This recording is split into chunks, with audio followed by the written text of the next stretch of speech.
Today, we are going to visit the Nagcarlan Church, Rizal Recreational Center, and the underground cemetery. But, let us go first here in Nagcarlan Church. Nagcarlan was first colonized in 1571 by Juan de Salcedo, grandson of Miguel Lopez de Legazpi. It was founded by Franciscan priest Juan de Plasencia and Diego Oropesa in 1578.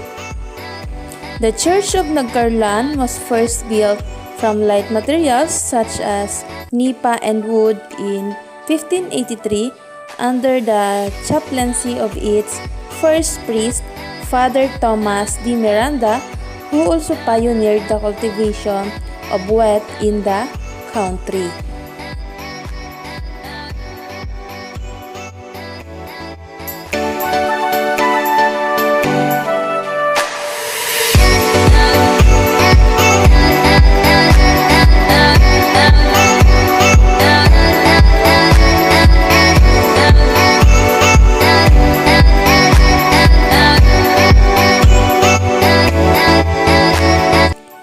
The church was dedicated to Saint Bartholomew. During Father Cristobal Torres' term, a second church made of stone and bricks of the church were offered by the people during its construction.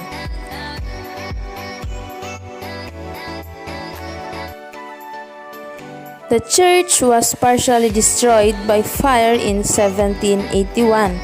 Immediate repair and reconstruction was done under the term of Father Anastasio de Argobejo and later by Father Fernando de la Puebla, who built the 4-story stone and brick bell tower.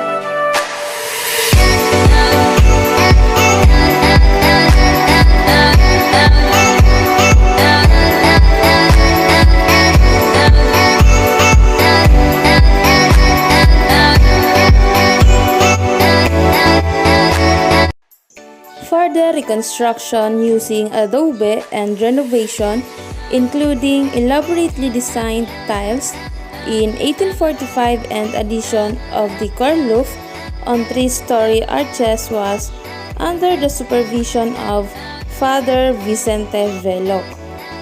In the 1990s, Monsignor Jose Barrion led a huge restoration project for this church.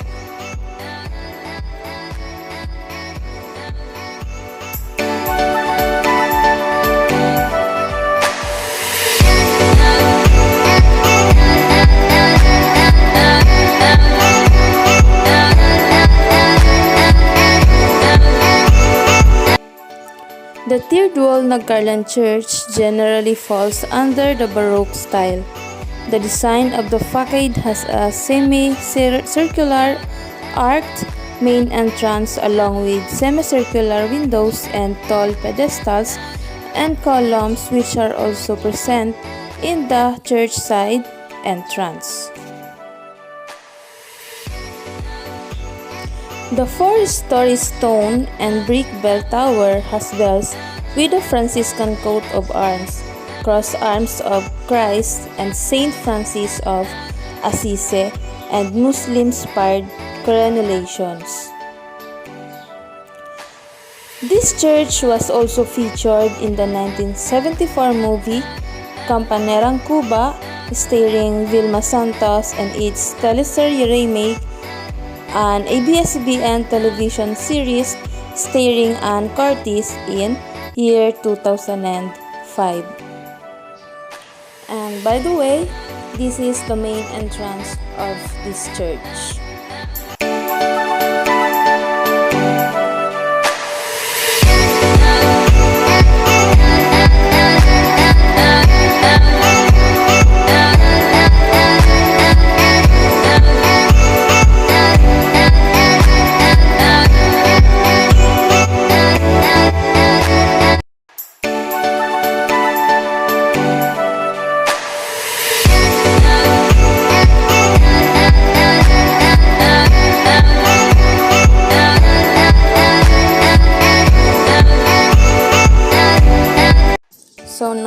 see the Station of the Cross, and this is the area where is the Station of the Cross is located.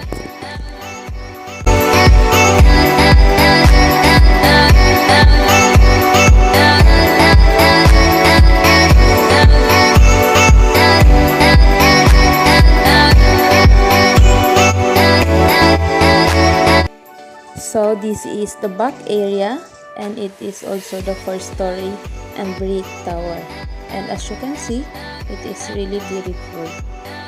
So that's all for today. I hope you enjoyed watching the video. Thank you for watching. So hello guys, welcome to Rizal Recreation Center. So let's go and check what's inside. There's a lot of swing, chairs, and tables around the center. If you love nature like me, you will surely enjoy spending the whole day here at the Rizal Recreation Center. They also have these giant chessboards that you can play with. Scrolling around, we've seen a lot of beautiful sceneries and took a chance to take photos of it. Also had a chance to cross this huge hanging bridge above the fish pond. And of course, more photos.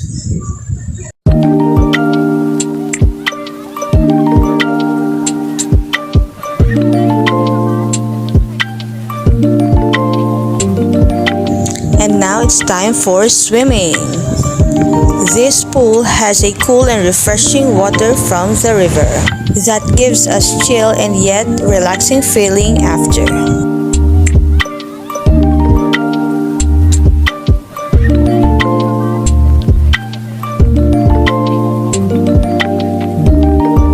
And now it's time to face our fears. Crossing the hanging bridge and take some photos of it.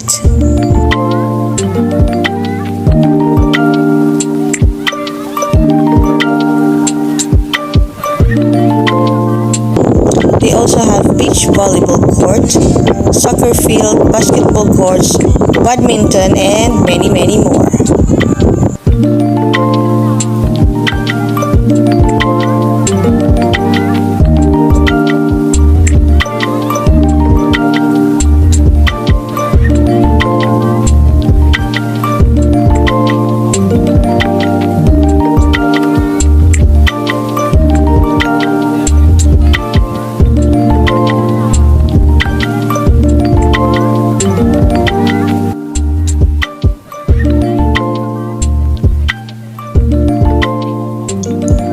We also took a lot of photos around the Rizal Recreation Center.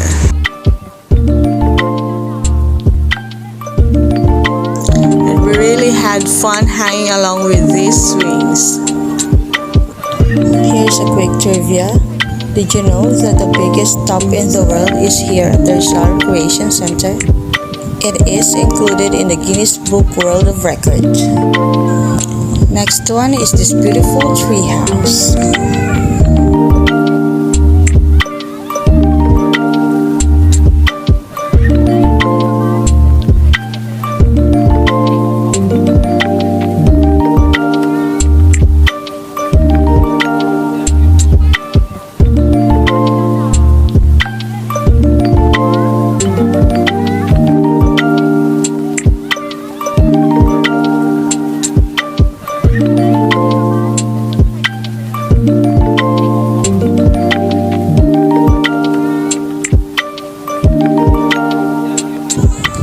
You can enjoy a relaxing feeling and loving to breathe that fresh air from the nature.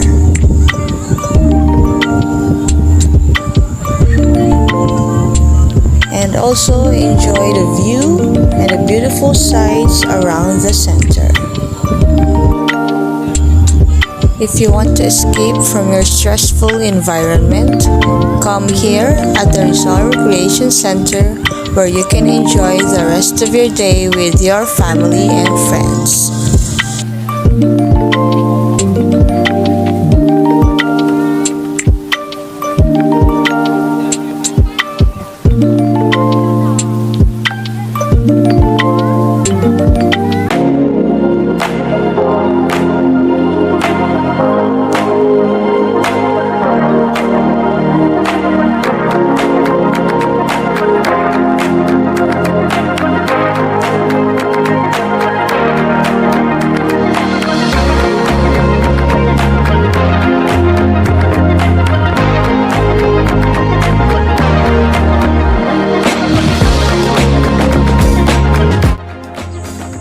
The Nagcarlan Underground Cemetery, or what we call Libingan sa ilalim ng lupa ng Nagcarlan, is a National Historical Landmark and museum in Barangay Bambang, Nagcarlan, Laguna, supervised by the National Historical Commissions of the Philippines. It was built in 1845 under the supervision of Franciscan priest Father Vicente Veloc as a public burial site, and its underground crypt exclusively for Spanish friars, prominent town citizens, and members of elite Catholic families. It is dubbed as the only underground cemetery in the country. Father Vicente Veloc supervised the establishment of a cemetery in Nagcarlan in 1845 below Mount San Cristobal. Unlike the traditional Spanish cemeteries at that time, Father Veloc decided to build it away from the town center. The cemetery is planned to serve as a public resting place for the people of the town, while the underground chamber below the chapel of the cemetery will only house remains of Spanish friars and prominent people. It was built together with the construction of the expanded St. Bartolome Parish Church and Rectory. The cemetery is built with a chapel where funeral masses were held, and directly below it is an underground crypt. During the Philippine Revolution, the cemetery served as a meeting place of revolutionary leaders of the Katipunan in 1896. Pedro Paterno and General Severino Taño of the Maluningning Command held a meeting at the cemetery where they planned the historic Pact of Biak na Bato in 1897. It also served as a hideout for Filipino leaders during the Philippine-American War and of guerrillas in World War II. The Nagcarlan Underground Cemetery was declared as a National Historical Landmark by virtue of the Presidential Decree No. 260 dated August 1, 1973 with amendments by Administrative Order 1505 dated June 11, 1978. Since the declaration, no more burials were allowed in the cemetery. It underwent renovations before it was again opened to the public during the unveiling of the marker on October 24, 1981. The oldest tomb is dated 1886, while the last interment was in 1982, when it was formally declared as a National Historical Landmark. It is surrounded by octagonal stone walls made of red tiles with iron wrought grills, a facade or arc of about 18 feet high with two iron grills. Gates lead to a red tiled pathway across a green space leading to the cemetery chapel. The cemetery has 240 apartment-type niches on the walls, where each side of the chapel contains 120 niches. Overall, there are 276 niches. The cemetery complex remained as a property of the Roman Catholic Diocese of San Pablo. It is supervised and managed by the National Historical Commission of the Philippines. Currently, no more burials are allowed inside the cemetery. The complex is used for special celebrations such as the Feast of Christ the King and Lent of the local parish and the diocese.